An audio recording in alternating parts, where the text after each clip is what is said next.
Shalom Bapak Ibu Saudara yang kasih Tuhan. Selamat sore, kita akan segera mulai ibadah kita pada sore hari ini. Sebelumnya mari kita bersatu hati di dalam doa. Terima kasih Tuhan buat kasih setiamu yang kau berikan bagi setiap kami. Sore ini kami mau memuji-Mu, kami mau meninggikan nama-Mu Tuhan. Di dalam nama Tuhan Yesus, haleluya, amin. Mari sama-sama kita bangkit berdiri, kita mau memuji Tuhan. Sebab Dia Tuhan yang sungguh baik bagi setiap kita.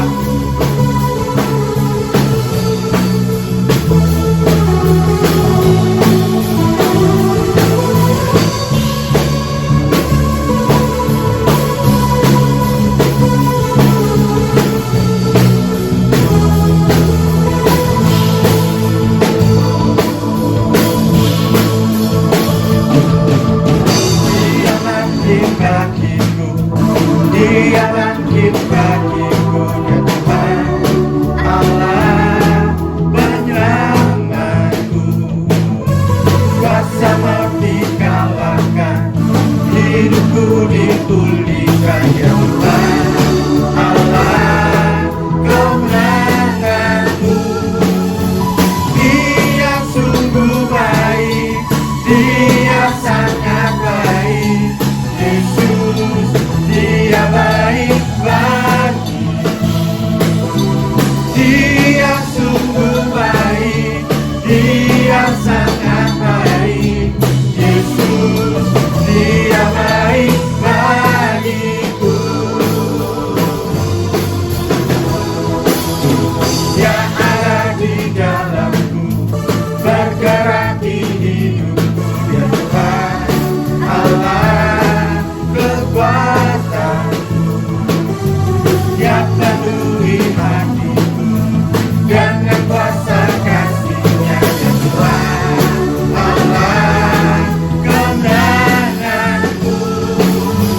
Dia sungguh baik, Dia sangat baik, Yesus. Dia baik bagiku. Dia sungguh baik, Dia sangat baik, Yesus. Dia baik bagiku.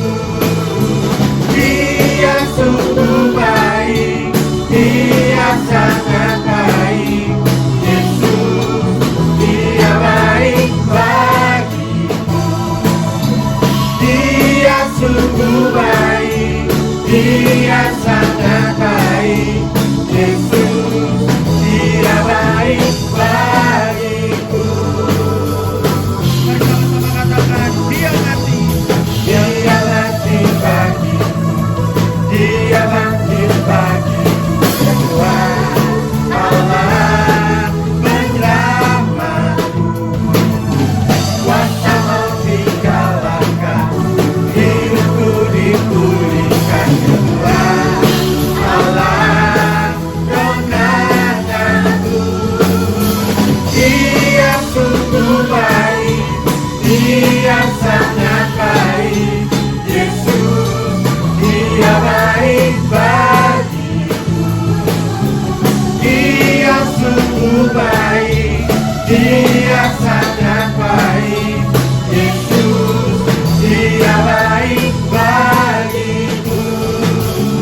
Dia sungguh baik, Dia sangat baik, Yesus. Dia baik bagiku. Dia sungguh baik, Dia sangat baik, Yesus. Dia baik bagiku.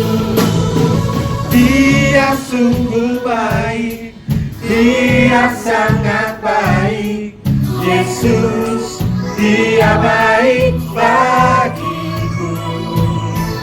Dia sungguh baik, Dia sangat baik, Yesus.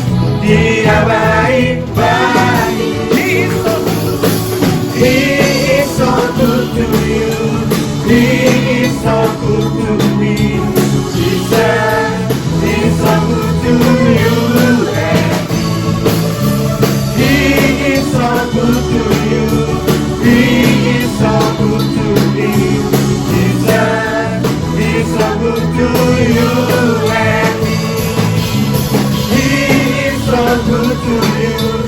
is so good to me. Jesus is so good to you and me. He is so good to you. He is so good to me. Jesus is so good to you and me. Jesus is so good to you and me. Jesus is so good to you. He's so good to me. He's so good to you and me. Haleluya. Mari berikan sorak-sorai paling meriah buat Tuhan kita yang baik. Haleluya. Haleluya. Sungguh kau teramat baik bagi setiap kami Tuhan. Tiada Allah yang lain yang seperti Engkau. Kau rela berikan nyawamu bagi setiap kami Tuhan, untuk menebus setiap dosa kami.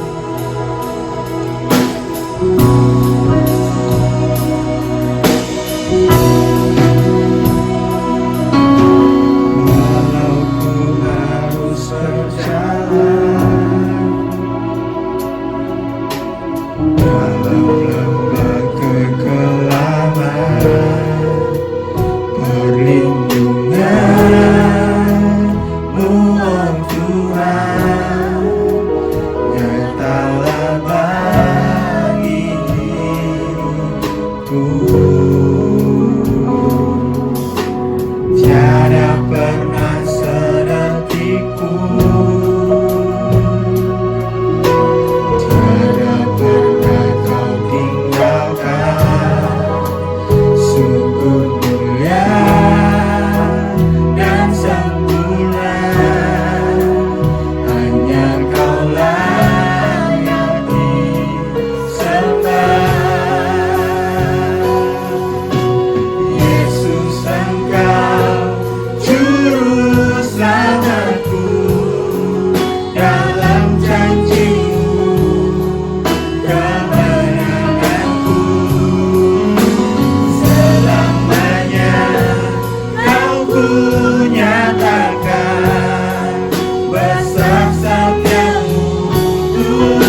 juru selamatku, dalam janji-Mu kemenanganku. Selamanya Kau ku nyatakan besar setiamu Tuhan di hidup. Yesus Engkau juru selamatku, dalam janji-Mu kemenanganku. Selamanya Kau ku nyatakan besar setiamu Tuhan di hidupku.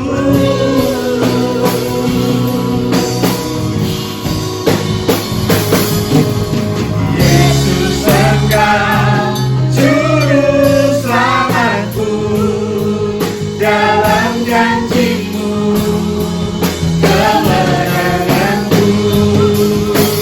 Selamanya Kau ku nyatakan besar setiamu Tuhan di hidup. Yesus Engkau juru selamatku, dalam janji-Mu kemenanganku.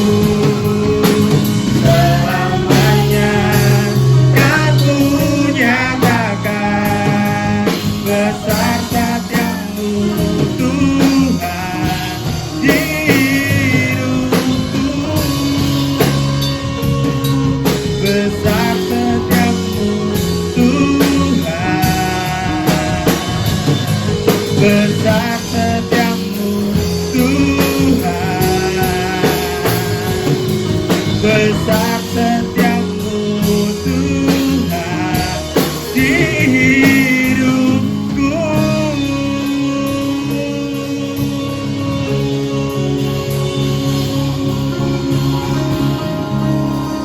Kau juru selamat bagi setiap kami Tuhan. Kami bersyukur punya Allah yang seperti Engkau,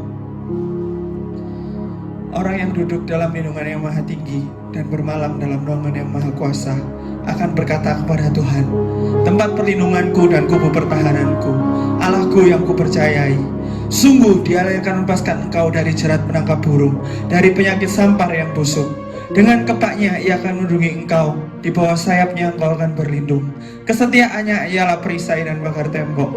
Engkau tak usah takut terhadap kedahsyatan malam, terhadap panah yang terbang di waktu siang, terhadap penyakit sampar yang berjalan di dalam gelap, terhadap penyakit menular yang mengamuk di waktu petang. Walau 1000 orang rebah di sisimu dan 10.000 di sebelah kananmu, tetapi itu tidak akan menimpamu. Engkau hanya menontonnya dengan matamu sendiri dan melihat pembalasan terhadap orang-orang fasik. Sebab Tuhan ialah tempat pelindunganmu, yang maha tinggi telah kau buat tempat perteduhanmu. Malah petaka tidak akan menimpa kamu dan tulah tidak akan mendekat kepada kemahmu. Sebab malaikat-malaikatnya akan diperintahkannya kepadamu untuk menjaga engkau di segala jalanmu. Mereka akan menatang engkau di atas tangannya supaya kakimu jangan terantuk kepada batu. Singa dan ular tedung akan kau langkahi. Engkau akan menginjak anak singa dan ular naga. Sungguh hatinya melekat kepadaku, maka aku akan meluputkannya. Aku akan membentenginya sebab ia mengenal namaku. Bila ia berseru kepadaku, aku akan menjawab. Aku akan menyertai dia dalam kesesakan. Aku akan meluputkannya dan memuliakannya. Dengan panjang umur akan kukenyangkan dia dan akan kuperlihatkan kepadanya keselamatan daripadaku. Amin. Bersama-sama kita akan lihat Efesus pasal 3 ayat 18 sampai 19. Saya akan bacakan ayat ini. Aku berdoa supaya kamu bersama-sama dengan segala orang kudus dapat memahami betapa lebarnya dan dalamnya dan tingginya dan dalamnya kasih Kristus, dan dapat mengenal kasih itu sekalipun ia melampaui segala pengetahuan. Aku berdoa supaya kamu dipenuhi di dalam segala kepenuhan Allah. Di sini dikatakan ada kata memahami. Nah, memahami itu apa? Memahami itu maksudnya mengerti. Jadi Paulus berdoa untuk jemaat di Efesus supaya jemaat Efesus mengerti bagaimana kasih Allah itu. Kasih Allah memang tidak bisa diukur. Dia terlalu lebar, terlalu panjang, terlalu tinggi, dan terlalu dalam. Tetapi bukan berarti kasih Tuhan yang panjang, yang lebar, yang tinggi, dan dalamnya ini membuat Allah menuruti apa yang kita mau. Membuat Allah selalu mengabulkan permintaan kita. Kasih Allah yang panjang, yang lebar, yang tinggi ini tidak membuat Allah bisa kita atur. Pengertian yang salah, kenapa Paulus berdoa seperti itu? Dia berdoa supaya jemaat di Efesus memahami kasih Allah. Karena pengertian yang salah tentang kasih Allah bisa membuat manusia kecewa, bisa membuat manusia putus asa, bisa membuat manusia marah kepada Tuhan, bisa membuat manusia tawar hati, bahkan bisa membuat manusia meninggalkan Tuhan. Karena itu malam ini kita akan belajar tentang kasih Allah itu. Allah mengasihi kita. Sekali lagi tadi saya sudah katakan, bukan berarti Allah bisa kita atur, bukan berarti Allah bisa kita setir, bukan berarti Allah bisa kita suruh-suruh untuk memenuhi segala keinginan kita. Allah bukan mesin jackpot ya. Kalau zaman dulu itu ada mesin jackpot, kita masukin uang nanti keluar ya. Kalau dapat keluar uang yang banyak begitu ya. Allah itu satu pribadi. Dia memiliki pikiran, dia memiliki perasaan, dan dia memiliki kehendak. Apapun yang dia buat ya, kita tidak bisa atur-atur Tuhan. Sekalipun kita akan belajar dari apa yang dilakukan oleh Tuhan Yesus. Sekalipun sahabat terdekatnya pun tidak bisa atur Tuhan. Tuhan punya cara sendiri, Tuhan punya waktu sendiri, Tuhan punya hak ya. Dia berdaulat di dalam hidup kita. Jadi dia Tuhan, dia Raja, dia penguasa, dia yang punya daulat di dalam hidup kita. Nah, kita akan melihat beberapa contoh. Allah adalah satu pribadi yang berdaulat. Allah adalah Tuhan. Dia adalah Raja. Dia adalah penguasa, walaupun kasih-Nya besar atas kita. Nah, kita akan belajar dari kisah tentang Lazarus. Lazarus adalah sahabat dari Tuhan Yesus. Suatu hari Lazarus ini sakit, dan kedua saudaranya Maria dan Marta memberitahukan kepada Tuhan Yesus bahwa Lazarus sakit. Kalau kita baca di dalam Yohanes, kitab Yohanes pasal yang ke-11 dari ayat yang pertama, kita akan tahu betapa Tuhan Yesus mengasihi keluarga ini, mengasihi Maria, Marta, dan Lazarus. Tetapi suatu hari ketika mereka memberitahukan bahwa Lazarus sakit, kita akan lihat di ayat 5, kita akan lihat beberapa saja ya, kita tidak baca semua karena waktu. Kita akan lihat mulai ayat 5. Yesus memang mengasihi Marta dan kakaknya Maria dan Lazarus. Ayat 6. Namun setelah didengarnya bahwa Lazarus sakit, ia sengaja tinggal 2 hari lagi di tempat di mana ia berada. Jadi ketika dia mendengar kabar bahwa sahabatnya yang bernama Lazarus ini sakit, namanya bersahabat ya. Kalau kita punya sahabat, kita dengar sahabat kita mengalami sesuatu yang buruk, saya percaya kita mau cepat-cepat ketemu sahabat kita, melihat bagaimana keadaannya. Tetapi berbeda dengan Tuhan Yesus. Dia memang mengasihi keluarga ini. Bahkan ketika Lazarus mati, dia nangis. Dan orang-orang Yahudi berkata bahwa dia mengasihi Lazarus. Tetapi itu tidak membuat langkahnya diatur dengan keadaan. Tidak membuat langkahnya diatur oleh pemikiran manusia. Dia punya kehendak sendiri, dia punya pikiran sendiri. Nah, apa yang dia pikirkan nanti kita akan pelajari. Nah, waktu dia dengar Lazarus sakit, di ayat yang ke-6 dikatakan dia sengaja tinggal 2 hari lagi. Dia tidak segera pergi melihat sahabatnya Lazarus, tetapi sampai Lazarus mati pun dia belum melihat Lazarus. Kenapa demikian? Ya, nanti kita akan melihat, tapi kita akan lihat stepnya dulu ya. Nah, Tuhan Yesus 2 hari di sana, ayat 7, tetapi sesudah itu ia berkata kepada murid-muridnya, mari kita kembali lagi ke Yudea. Murid-muridnya itu berkata kepadanya, Rabi, baru-baru ini orang-orang Yahudi berusaha melempari engkau. Masih maukah engkau kembali ke sana? Jawab Yesus, bukankah ada 12 jam dalam satu hari? Siapa yang berjalan pada waktu siang hari kakinya tidak terantuk, karena ia melihat terang dunia ini. Tetapi jikalau seorang berjalan pada malam hari kakinya terantuk karena terang tidak ada di dalam dirinya.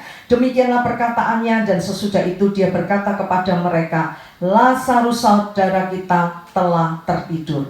Tetapi aku pergi ke sana untuk membangunkan dia dari tidurnya. Nah, menurut pemikiran Tuhan, pemandangan Tuhan, Lazarus itu tidak mati, tetapi Lazarus tidur. Nah, Tuhan Yesus mau datang ke sana, ke Betania, untuk membangunkan Lazarus.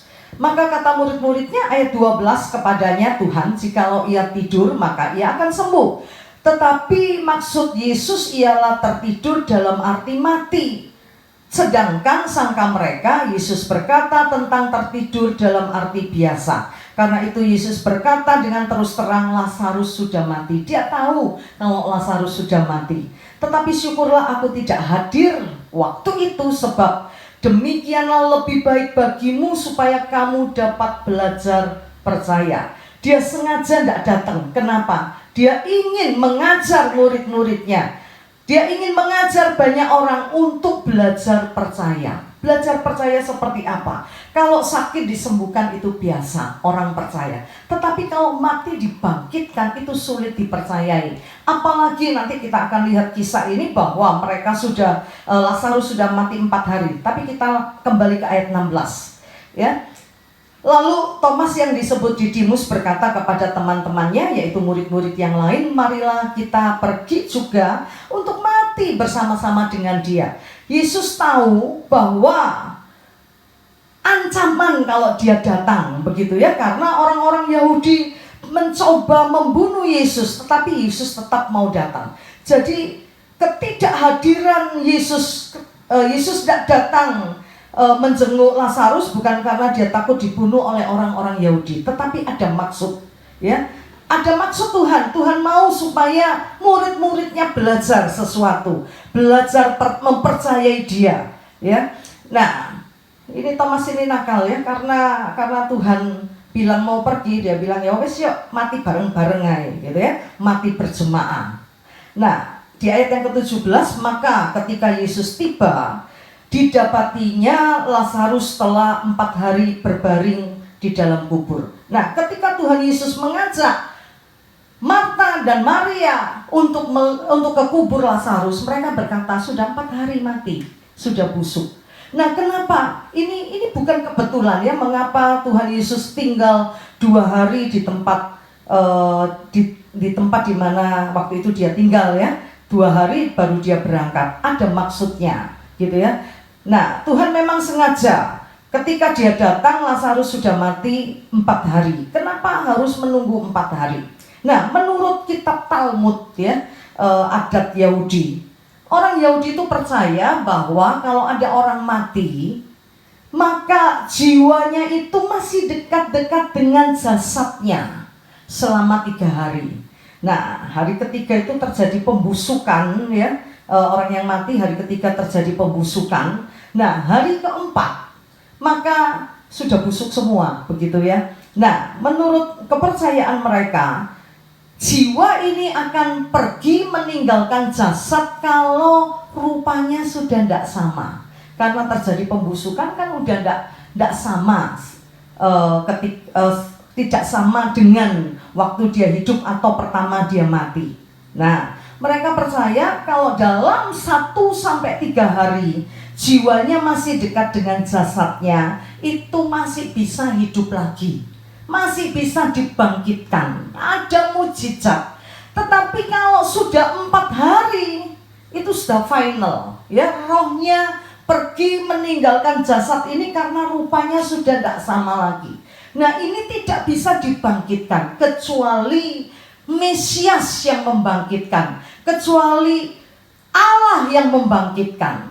Karena itu Tuhan Yesus datang pada hari di mana Lazarus sudah mati 4 hari.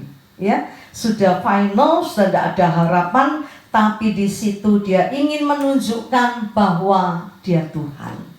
Dalam kisah ini kita bisa lihat, meskipun Tuhan Yesus sangat mengasihi keluarga ini tidak bisa atur Tuhan. Kenapa kamu tidak datang? Sempat ya kalau kita baca secara keseluruhan dari kisah ini, sempat Marta bilang gitu ya, seandainya kalau kamu ada, dia tidak mati, begitu ya, dan lain sebagainya.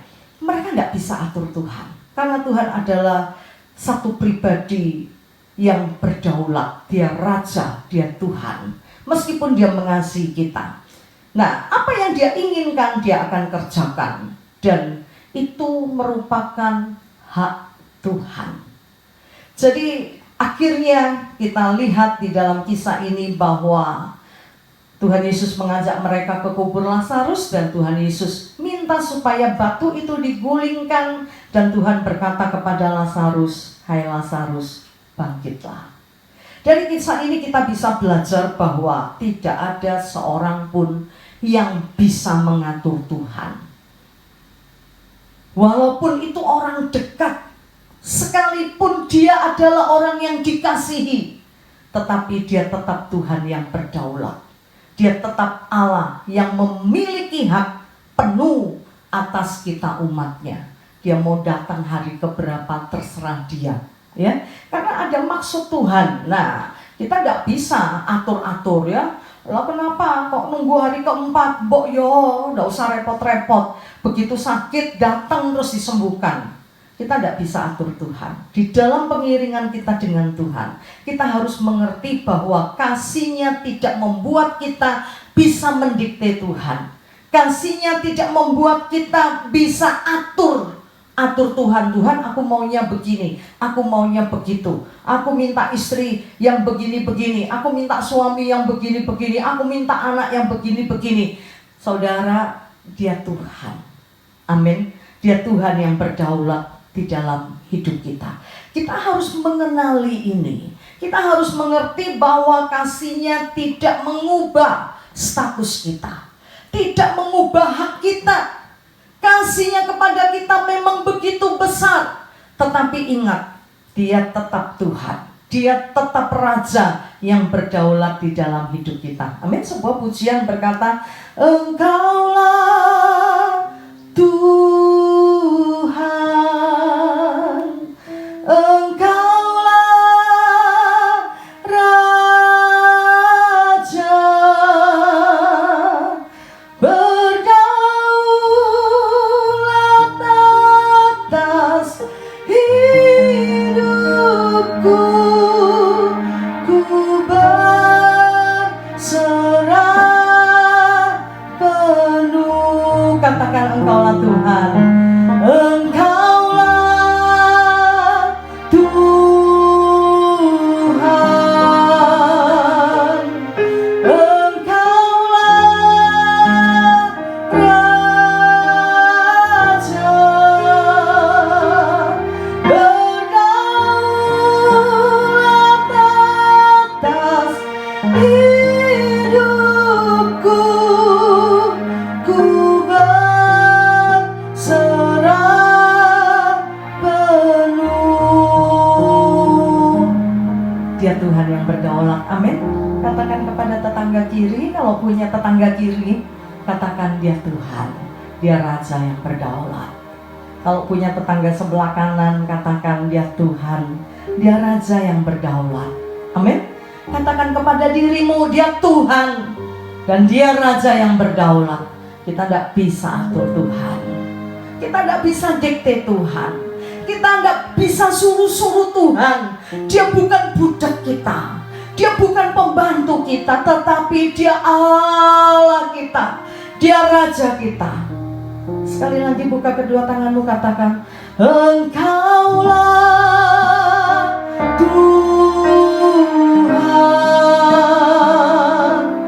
Engkaulah Allah,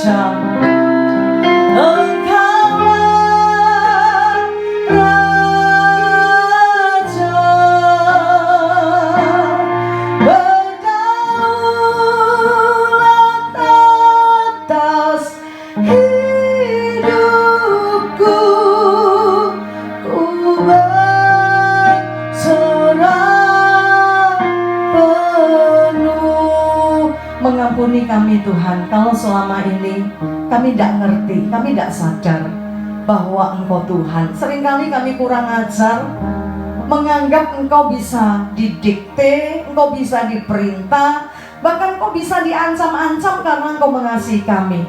Malam hari ini buka mata kami untuk kami menyadari bahwa Engkaulah Tuhan yang berdaulat di dalam hidup kami. Engkaulah Raja kami. Terima kasih Bapa, terima kasih. Terus berbicaralah kepada kami, buat kami mengerti, mengenal kasih-Mu di dalam hidup kami. Kita akan lanjutkan kisah di dalam Markus pasal yang ke-8. Contoh yang kedua saya ambil dari kitab Markus pasal yang ke-8. Kalau tadi dari kitab Yohanes ya, kisah tentang Lazarus, kita bisa mengerti bahwa dia Tuhan yang berdaulat. Dia berhak menentukan, dia mau datang hari keberapa terserah dia. Ya, kita tidak boleh protes. Yang kedua kita akan lihat Markus pasal yang ke-8. Ini adalah kisah tentang seorang yang buta. Suatu hari datanglah orang-orang membawa seorang yang buta kepada Yesus. Waktu itu Yesus ada di Betsaida. Kita akan lihat Markus pasal 8 ayat 22 dan 23. Kemudian tibalah Yesus dan murid-muridnya di Betsaida. Di situ orang membawa kepada Yesus seorang buta, dan mereka memohon kepadanya supaya ia menjamah orang buta ini. Kelihatannya ya, kisah ini sesuatu yang wajar. Orang banyak datang kepada Tuhan Yesus membawa seorang buta dan minta Tuhan menjamah orang buta ini supaya orang buta ini sembuh. Tetapi dari kisah ini kita bisa belajar bahwa dialah Tuhan yang berdaulat. Cara menyembuhkan kita tidak bisa dikte Tuhan, ya. Nah, karena itu di ayat yang ke-23, jadi orang-orang ini datang minta supaya Tuhan Yesus menjamah orang buta ini dan orang buta ini menjadi sembuh. Tetapi ayat 23, saya akan bacakan ayat ini. Yesus memegang tangan orang buta itu dan membawa dia keluar kampung.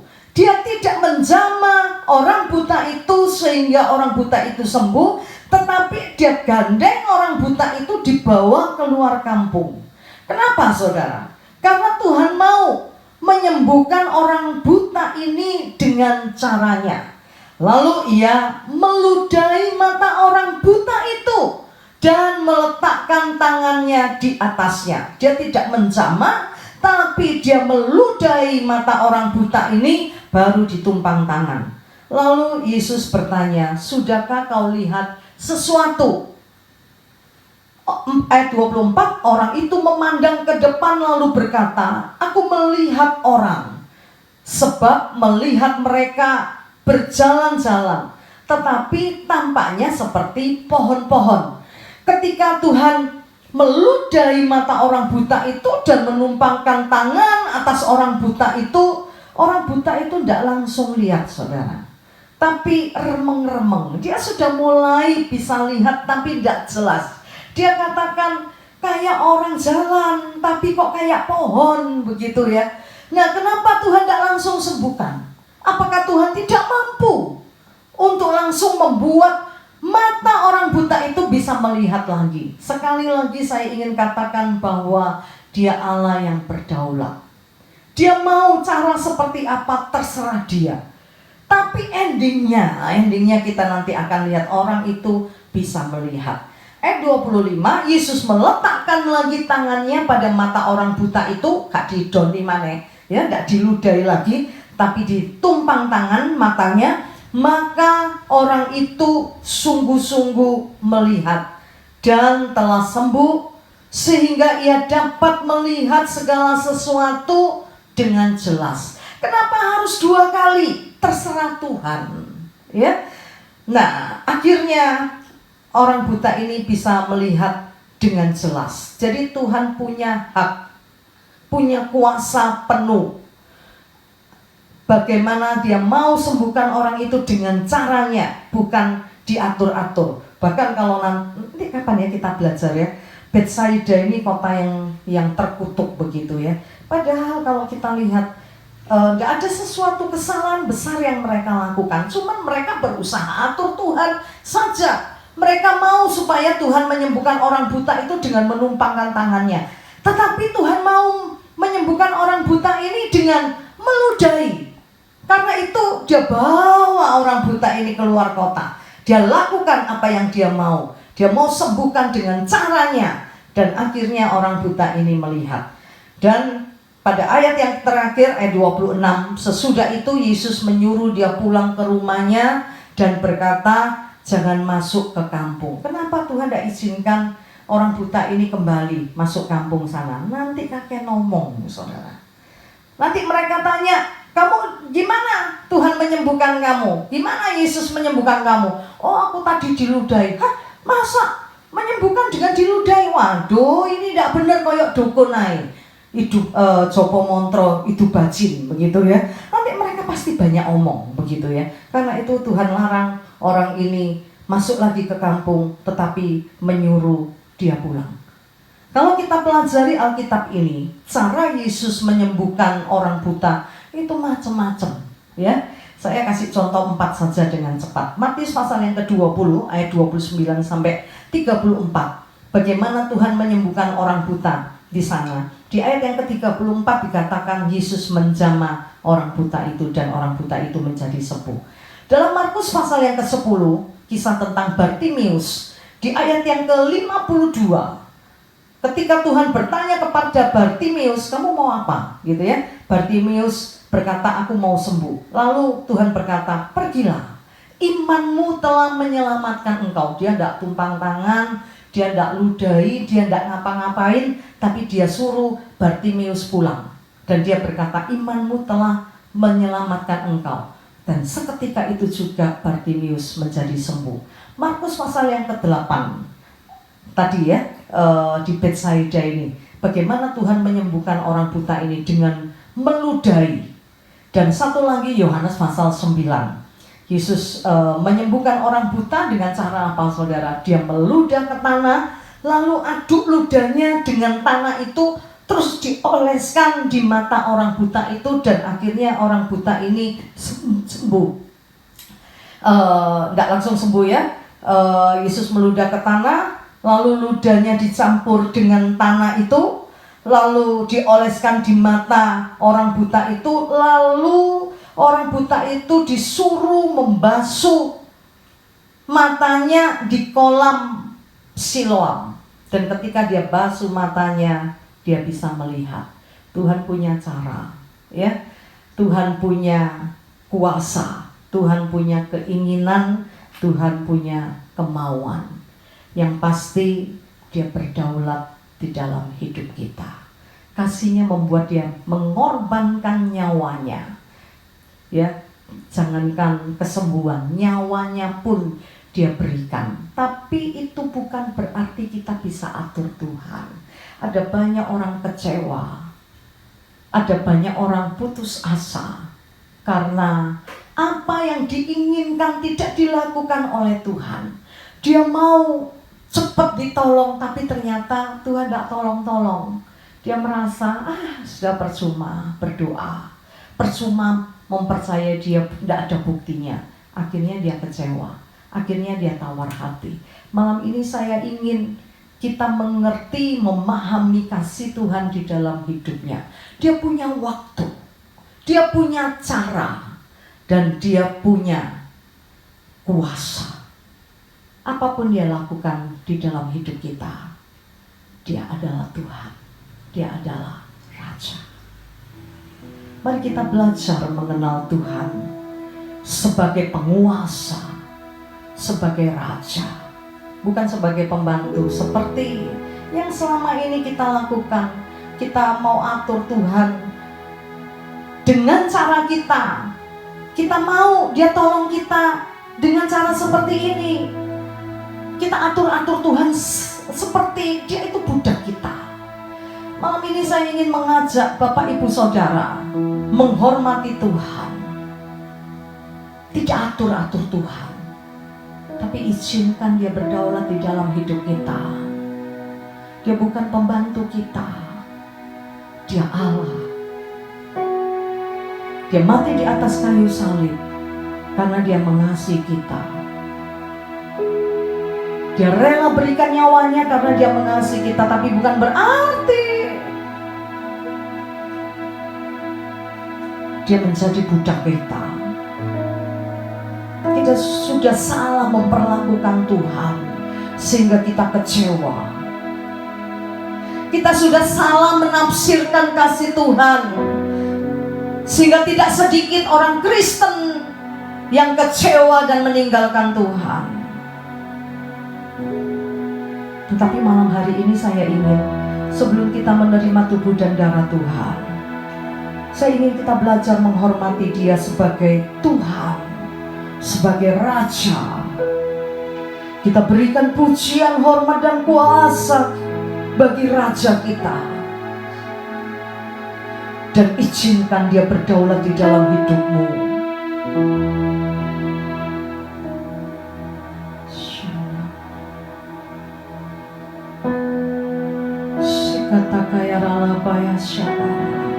Kita akan menerima tubuh dan darahnya, darah yang menyucikan dan membebaskan kita, darah yang mengubahkan hidup kita. Tetapi darah ini berasal dari darah seorang raja, seorang penguasa. Walaupun dia harus mati dengan cara demikian,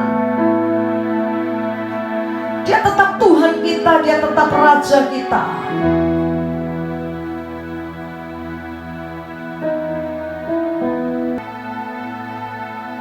Karena salibmu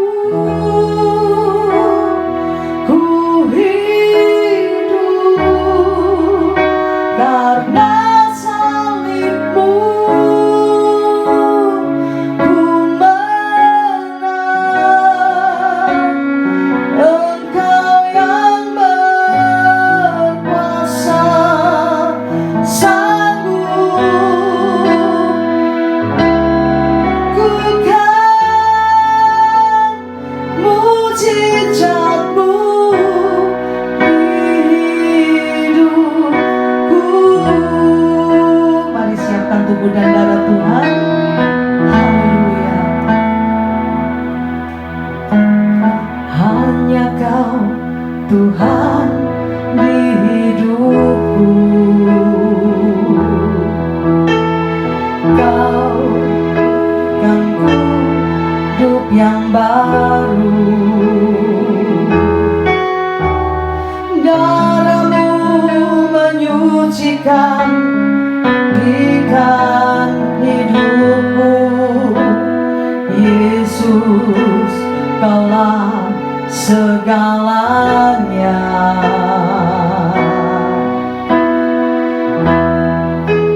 Sanggup menyembuhkan. Mari ambil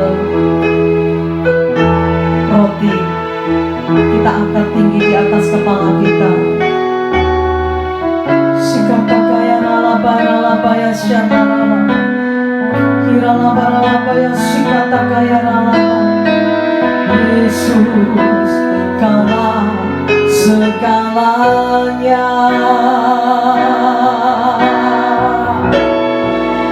Karena salibmu ku hidup, karena salibmu ku menang. Engkau yang berkuasa, sanggup melakukan mujizatmu di hidupku. Sebab apa yang telah kuteruskan kepadamu telah aku terima dari Tuhan, yaitu bahwa Tuhan Yesus pada malam waktu Ia diserahkan mengambil roti, dan sesudah itu Ia mengucap syukur atasnya. Ia memecah-mecahkannya dan berkata, "Inilah tubuhku yang diserahkan bagi kamu. Perbuatlah ini menjadi peringatan akan aku. Bukankah roti yang kita pecah-pecahkan adalah persekutuan dengan tubuh Tuhan? Mari kita makan dalam nama Yesus.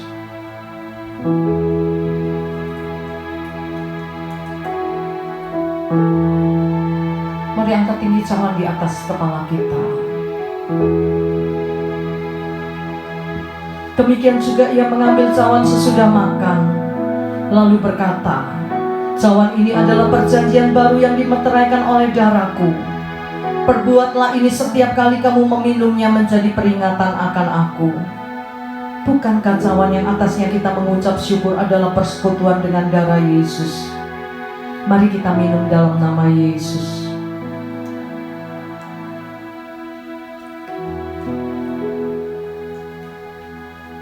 Mari sembah Tuhan. Dialah Raja kita. Dia berdaulat. Memang dia pernah mati, tetapi pada hari ketiga dia bangkit dan naik ke surga, duduk di sebelah kanan tahta Allah yang Maha Kuasa, menjadi Raja. Haleluya.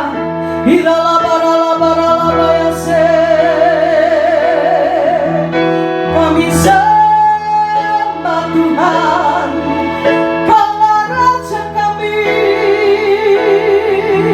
Haleluya.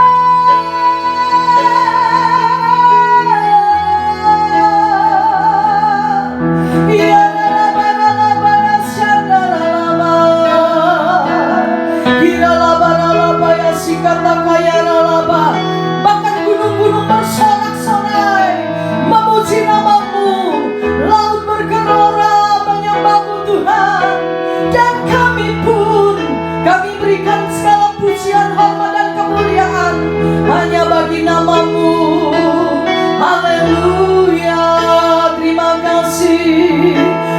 kasih buat darah yang tercurah. Terima kasih buat tubuh yang terpecah, yang menyembuhkan kami, yang memulihkan hidup kami, dan yang mengangkat kami menjadi anak-Mu.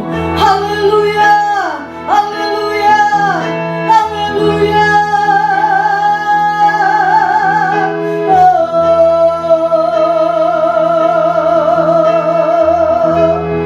Haleluya. Yesusku,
Tidak ada Allah yang seperti-Mu Tuhan.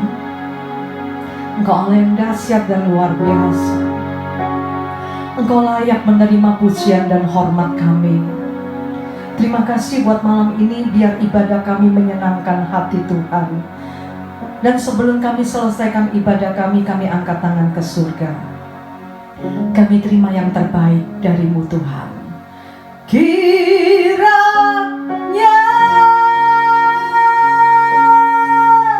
Engkau memberkati aku berlimpah-limpah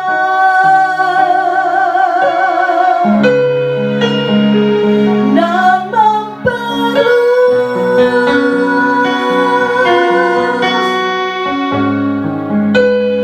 daerahku.